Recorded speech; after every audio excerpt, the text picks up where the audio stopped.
আসসালামু আলাইকুম এভরিওয়ান, সবাইকে ওয়েলকাম জানাচ্ছি আজকের আরেকটা ব্লগে। আশা করছি সবাই ভালো আছেন। আর আজকের ব্লগটা শুরু করেছি আমার বাসার বারান্দা থেকে, একদম সকালবেলা। আর এই বারান্দা থেকে আসলে ব্লগ শেয়ার করেছিলাম লাস্ট আমি উইন্টারে, যখন প্রচুর স্নো পড়তো। আর তখন আমি মানে ভিডিওগুলো করতাম রুমের ভেতর থেকে। আর আজকে আমি ব্যালকনিতে। তো গত সামারে আপনারা যারা আমার ব্লগ দেখেন আগে থেকে তারা জানেন যে গত সামারে আমার ব্যালকনির কাজ হচ্ছিল। তো এই যে দেখেন পুরো কাজ কমপ্লিট। আগে এখানে গ্রিল ছিল, এখন গ্লাস দিয়ে দিয়েছে। তো এখন ব্যালকনি যখন পুরা তৈরি, তো তখন আমি চিন্তা করলাম যে এবার একটু ছোট করে আমি গার্ডেনিং শুরু করি। আসলে আমরা যারা অ্যাপার্টমেন্ট বাসায় থাকি তাদের তো ব্যাকইয়ার্ড থাকে না, আর পর্যাপ্ত জায়গাও থাকে না। তো তার জন্য ব্যালকনিটাই ভরসা। তো আমি চিন্তা করলাম যে একদম ছোট করে শুরু করি, দেখা যাক হয় কি না। যদি হয় তাহলে নেক্সট ইয়ার থেকে আমি একটু বেশি বেশি করে গাছ লাগাবো। তো যেই কথা সেই কাজ, আমি বাসায় পুঁইশাক কিনে এনেছিলাম। তো পুঁইশাকটা খাওয়ার পর আমি হঠাৎ করে মাথায় আসলো যে কয়েকটা ডাল রেখে দেই, এই ডালগুলো আমি লাগাই দেখবো হয় নাকি। তো আমি ডালটা লাগিয়েছিলাম মাটিতে। মা দেখি, আমি বিশ্বাসও করতে পারিনি যে দেখি যে এত সুন্দরভাবে গ্রো করছে গাছগুলা। তো আমি তো খুবই হ্যাপি। দেখতেই পাচ্ছেন আমার গাছ ইতিমধ্যে কত সুন্দর বড় হয়ে গেছে। তো এরকম ছোট ছোট করে ডাল বের হচ্ছে, এবং ডে বাই ডে এটা দেখা যায় যে মানে আজ যদি দেখে ঘুমাই যে এতটুকু ডাল আছে, পরের দিন ঘুম থেকে উঠে দেখি যে অনেক বড় হয়ে গেছে। তো দেখে খুবই মনটা ভালো লাগে আর কি। আর পুঁইশাক তো আমাদের সবারই কম বেশি পছন্দ, তাই না? তো পুঁইশাকটা আসলে যে কোনো টবে লাগালেই এই সহজেও হয়। তো ভাবলাম যে এটা মানে লাগাই দেখি হয় নাকি। তো সুন্দরভাবে হয়েছে। এখন ডালগুলা যেহেতু বড় হচ্ছে, তো এখন এগুলো সাপোর্টার হিসেবে কি করব। তো আসলে এখানে ডলার স্টোর থেকে মানে গার্ডেনিংয়ের জন্য সব কিছু পাওয়া যায়। তো আমি গার্ডেনিংয়ের জন্য এই যে সাপোর্টার হিসেবে এই যে এগুলো কিনে নিয়ে এসেছি। এগুলো রডের। তো এটা কিনে নিয়ে এসেছি যেন সাপোর্টার হিসেবে থাকে। তো আজকে সকালবেলা এগুলো ঠিক করে দিচ্ছিলাম। তো ভাবলাম আপনাদের সাথে আমি ভিডিও করে একটু ক্যাপচার করে শেয়ার করে রাখি। তো দেখেন সুন্দর করে ডালগুলা কত সুন্দর করে বড় হচ্ছে, যদিও বা চিকন। আমি জানি না এগুলা কিভাবে মোটা হবে। তো আপনারা যদি কোনো টিপস থাকে আমাকে অবশ্যই দিতে পারেন, পুঁইশাকের ডালগুলা কিভাবে মোটা করা যায়। তো আমি পুঁইশাক লাগাইছি, আর সেই সাথে কিছু কাঁচামরিচ গাছও লাগিয়েছি। দেখেন কত কত কাঁচামরিচ, হাজার হাজার কাঁচামরিচ হয়েছে। আসলে আমি যখন কানাডায় আসি বাংলাদেশ থেকে, তো তখন আমি বেশ কিছু শুকনো মরিচ এনেছিলাম। তো সেগুলার বিচিগুলো ছিল, তো ভাবলাম যে একটু লাগাই ট্রাই করে দেখি গাছ উঠে কিনা। তো আমি ছিটাই দেওয়ার পরে মানে এক সপ্তাহ পরেই দেখি যে এত সুন্দর সবগুলা মানে গাছই বের হয়েছে। এখন এত পরিমাণ গাছ হয়েছে, আমি এই গাছগুলা মানে আলাদা না করলে এগুলো কোনোটাই বড় হচ্ছে না। আমি আলাদা করব কি করে, এগুলো যে তুলে কয়েকটা ফেলাই দেবো, আমার এত কষ্ট লাগতেছে। আমি কিভাবে এই গাছগুলা ফেলাই, আমি ফেলাচ্ছিও না, আর এইভাবে থাকতেছে, বেশি একটা বড়ও হচ্ছে না।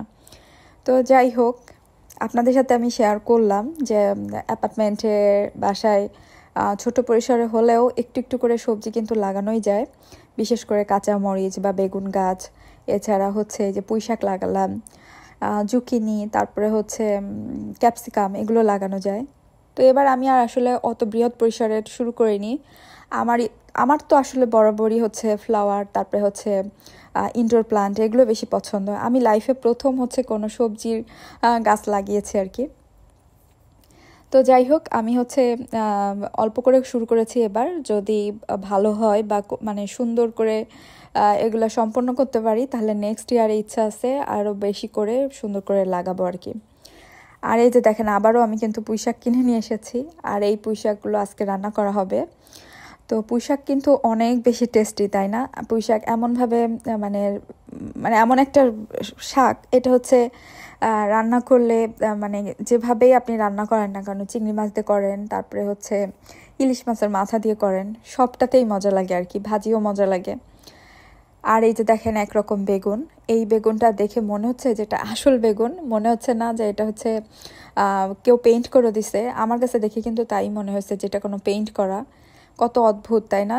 আমাদের দেশে কিন্তু আমার জানা মতে এই ধরনের বেগুন নাই, আমি আসলে দেখি নাই। কিন্তু আমি কানাডা আসার পরে শ্রীলঙ্কান দোকানে আমি এই বেগুনগুলো সবসময় পাই। তো শখের বশে এটা দেখে এত বেশি পছন্দ হয়েছে, তো কিনে নিয়ে এসেছিলাম। তো আজকে আমি আচারি বেগুন করব। তো যাই হোক, আপনাদের সাথে কি কি করি সব কিছু শেয়ার করব। আপনাদের আশা করি ভালো লাগবে আজকের ব্লগ। আর দেখেন এখানে হচ্ছে ইলিশ মাছ, যেহেতু পুঁই শাক বের করেছি, তো পুঁই শাকের মানে পুঁই শাকটা রান্না করবো হচ্ছে ইলিশ মাছ দিয়ে। ইলিশ মাছের মাথাতে পুঁই শাক রান্না করলে অনেক বেশি টেস্টি হয়। তো এটা বাংলাদেশি দোকান থেকে কিনে নিয়ে আসা ইলিশ মাছ। তো ওরা এইভাবে সুন্দর করে পিস করে করে দেয়, আলাদা আলাদা প্যাকেট করে খুব সুন্দর করে গুছিয়ে দেয় আর কি। তো এই মাছ দিয়ে আজকে রান্না করা হবে, আর সেই সাথে রান্না করবে ইলিশ মাছ দিয়ে কচুর যে মুখি সেটা। তো কচুর মুখি আমরা হচ্ছে সব জায়গাতেই পাই, এটা খুব ইজি, 12 মাসই পাওয়া যায় কানাডাতে। তো অলমার্টে তো সবসময় পাওয়া যায়, শ্রীলঙ্কান দোকানে পাওয়া যায়। তো ওয়ালমার্টে গেলেও নিয়ে আসি, আর সেই সাথে আমরা হচ্ছে শ্রীলঙ্কান দোকানে তো রেগুলারই যাই, ওখান থেকেও নিয়ে আসি। তো আজকে ভাবলাম যে সব দেশীয় দেশীয় রান্না করি, আর পুঁই শাক রান্না করতেছি যেহেতু, তো ভাবলাম যে পুঁই শাকও যেহেতু রান্না হচ্ছে, কচুরমুখিও রান্না করি, সবটাই আজকে দেশি রান্নাবান্না হোক। তো কচুরমুখিটা আপনাদের সাথে একটু শেয়ার করি যে এখানে কেমন ধরনের কচুরমুখি পাওয়া যায়। এই যে দেখেন, ঠিক এরকম একটু বড় বড় সাইজ, আবার ছোটটাও থাকে। তবে আমাদের দেশের যে দেশি কচুরমুখি এগুলো কিন্তু সেটা না। তো আমি এগুলো কিনে নিয়ে এসেছিলাম ওয়ালমার্ট থেকে, এটা দিয়ে আজকে ইলিশ মাছ রান্না করব। সত্যি কথা বলতে আমার কিন্তু কচুরমুখি অত বেশি পছন্দও না, কিন্তু আসলে উপকার বলে খাই। আর এখন দেশের বাইরে আসার পরে এমন হয়েছে যে আগে তো এমন সবজি অত বেশি পছন্দ করতাম না, খেতাম না, অত বেশি ভালো লাগতো না, কিন্তু দেশের বাইরে আসার পরে সবজিটারই সব থেকে আপন মনে হয়। মনে হয় যে কী করে সবজি পাওয়া যাবে, কোথায় গেলে সবজি পাবো, দেশি সবজি। তো যাই হোক, এখন হচ্ছে এগুলো সব কাটাকাটি করব, কাটাকাটি করে তারপরে রান্নাবান্না শুরু করব। আর সেই সাথে আমি হচ্ছে বেগুনের যে হচ্ছে আচারি বেগুন, সেটাও আজকে তৈরি করতেছি, কারণ বেগুনের সাইজগুলো এত সুন্দর ছিল। তো ভাবলাম যে আজকে হচ্ছে আচারি বেগুন তৈরি করি। আর আচারি বেগুন কিন্তু অনেক টেস্টি। আমার চ্যানেলে আগে কিন্তু দেয়া আছে যে আচারি বেগুন কীভাবে তৈরি করতে হয়। তো বেশ কয়েকটা রেসিপিই দেওয়া আছে, আপনারা চাইলে কিন্তু শেয়ার মানে দেখতে পারেন।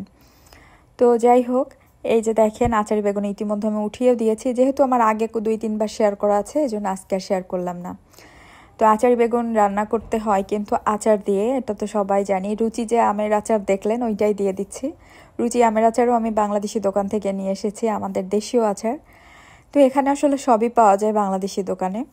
তো আচারি বেগুনটা রান্না করতে হয় কিন্তু এই যে আচার দিয়ে, আচারের একটু তেল মশলা এভাবে দিয়ে দিতে হয়, তাহলে অনেক বেশি টেস্টি হয়। আর এত মজার একটা রান্না, এটা যে না খেয়েছে সে কিছুতেই মানে অনুমান করতে পারবে না এটা কত মজার। দেখেন বেগুন এবং আলু, যেটা গোল গোল সাদা সাদা দেখতেছেন, এটা কিন্তু আলু, মানে আস্ত সাদা সাদা বড় বড় আলু যেগুলো সেগুলো। তো আলু কিন্তু ভাগ করা যাবে না, এইভাবে আস্তই আলু থাকতে হবে। আর এই রেসিপির এটাই নিয়ম। আমি জানি না এটা আপনারা আগে কেউ কখনো খেয়েছেন কিনা, খেয়েছেন অবশ্যই, আচারি বেগুনের অনেক রেসিপি দেখেছি আমি ইউটিউবে, কিন্তু আমাদের মানে আমার যেই রেসিপি, আমাদের বাসার যে এই রেসিপিটা, এটা কিন্তু আমি কোথাও খুঁজে পাইনি। এটা হচ্ছে আমার দাদির হাতের রেসিপি। তো যাই হোক, আমি হচ্ছে আচারি বেগুনটা প্রায় হয়ে গেছে, প্রায় না একদম হয়ে গেছে, আমি চুলাটা অফ করে দিয়েছি। আপনাদের সাথে শেয়ার করলাম একটু আচারি বেগুন রান্না হচ্ছে। আর সেই সাথে এখানে হচ্ছে আমি পুঁই শাক এরই মধ্যে কেটে ফেলেছি। এটা হচ্ছে আমি ইলিশ মাছের মাথা দিয়ে রান্না করব। তো পুঁই শাকগুলো কিন্তু ভালোই ফ্রেশ ছিল। আসলে এখানে এমনভাবে সব কিছু বিক্রি হয়, মানে কোনোটা নষ্ট হয়ে যায় না, মানে বাসায় নিয়ে এসে কোনো আফসোস করার কোনো কারণ নেই। বাংলাদেশে যেমন সবজি বা অন্যান্য কোনো কিছু কিনে নিয়ে আসলে দেখা যায় যে পচা থাকে বা নষ্ট থাকে, এখানে কিন্তু এগুলোর সুযোগ নাই। তো আমি এক পাশে ইলিশ মাছের মাথা কষাতে দিয়েছি, পুঁই শাকটা দিব বলে, রান্না করব বলে। আরেক পাশে আমি কচুরমুখিটাও কেটে নিচ্ছি, ওটাও রান্না করব।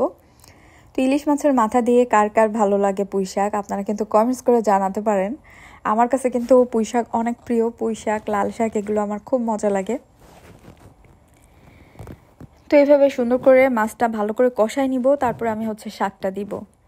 আর আপনারা যারা যারা আমার ভিডিওটা এই পর্যন্ত দেখছেন, এখনও লাইক দেননি, অবশ্যই একটা লাইক দিয়ে দিবেন, কমেন্টস করে জানাবেন আপনাদের ভিডিওগুলো কেমন লাগছে। আর আমি আসলে নিয়মিত ব্লগ দেই না, এটা খুবই খারাপ, আসলে আমার মানে আলসেমি লাগে অনেক। তো যাই হোক, আমি নিয়মিত ব্লগও দিব, সুন্দর সুন্দর রেসিপিও দিব, আমার চ্যানেলের সাথেই থাকবেন।